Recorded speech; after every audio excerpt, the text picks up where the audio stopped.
The Stormont executive in Belfast has said that from Friday the 27th of November for 2 weeks, again like they said before, that churches in Northern Ireland must close and cease the worship of God.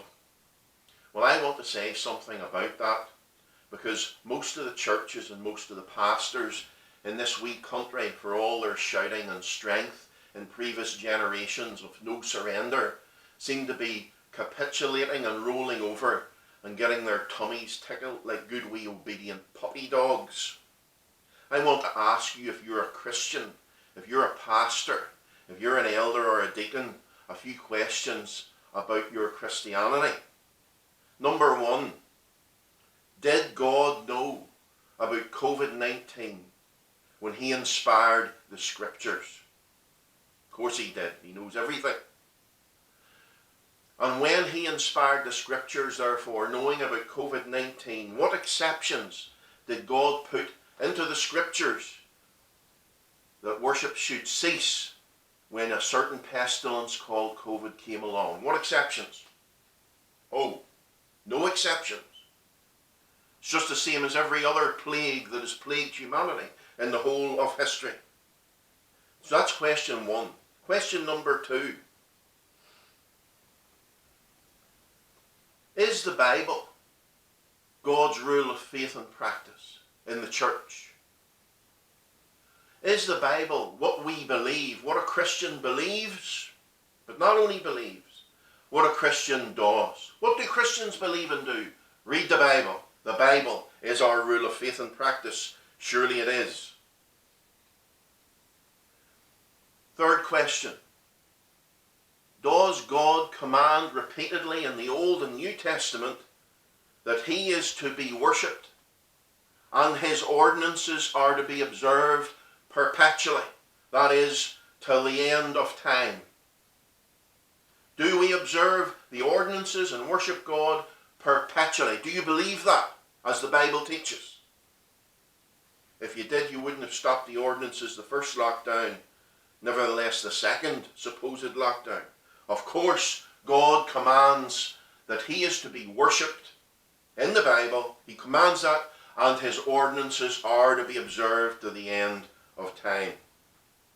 Why are we not doing that then? I ask question number 4. Do we have to sin to love our brother?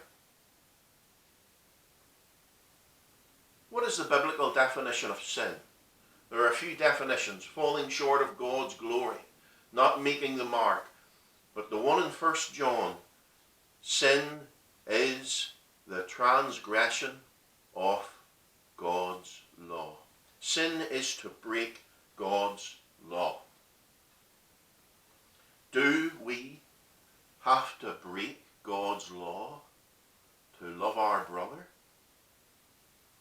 Surely that is absolute nonsense. We don't have to sin. We worship God, we love the Lord our God with all our heart, mind, soul and strength, and then we love our neighbour as ourselves. But God is not expecting us to break his law, to cease his worship, to stop his ordinances, which is sin, because these things are commanded under the excuse of loving our neighbour, which in fact is not actually loving our neighbour. I'm going to do a talk on loving our neighbour later in the week. Is it loving to avoid the sick? Is it loving to stop the ordinances? Is it loving to let people die alone? That's not loving your neighbour at all. Fifth thing I want to say today is this. Our Stormont executive in Northern Ireland, otherwise known in Ulster as the Circus on the Hill, is breaking the law of the country by stopping the worship of God in his church. Whenever did the words that come out of politicians' mouths become law automatically? They are not the law. In fact, most of the stuff that comes out of politicians' mouths is nothing but hot air. Sure, it's not hot air, but it's certainly not the law. The law of the country has not changed.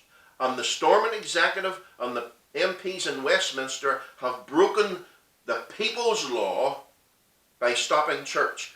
Have you ever heard of the Magna Carta? You should have if you know anything about English history. It is the people's law. It is the common law of the land. Now there are many clauses in the Magna Carta that have been rescinded and taken away or changed. But there are 4 clauses that remain in full force in the law of Britain. And the first clause in the Magna Carta is this, the first clause. Listen to what it says. Clause 1.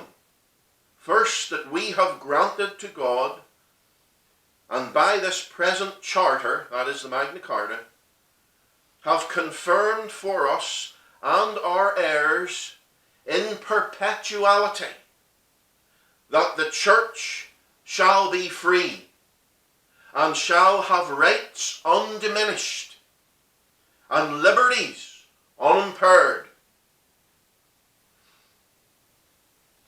This is granted and confirmed by this charter of freedom in the area of the church's elections, a right reckoned to be of the greatest necessity and importance. And we desire this to be observed in good faith by our heirs in perpetuality. That clause in the Magna Carta is plainly put there to protect the common, ordinary people from tyranny of our rulers. Here's the explanation underneath. The first clause of the Magna Carta guarantees the freedom of the church. This clause was specifically included to stop the king or the rulers from interfering basically in the church. This law is in full force. Stormont is in breach of the actual and real law of the land. No wonder they're known as the circus on the hill. The 6th thing I want to say is this. As a Christian, we believe the Christians of Northern Ireland that have no voice through the weak pastors, we believe that the decree from our government in Stormont is sinful. And we believe that in trying to close churches, they are showing their pure materialistic view of life. How can you do that in a time of crisis, in a time when depression has more than doubled because of your lockdowns, in a time when sickness is rife, in a time when suicides, male suicides in our country have doubled because of your stupid lockdowns?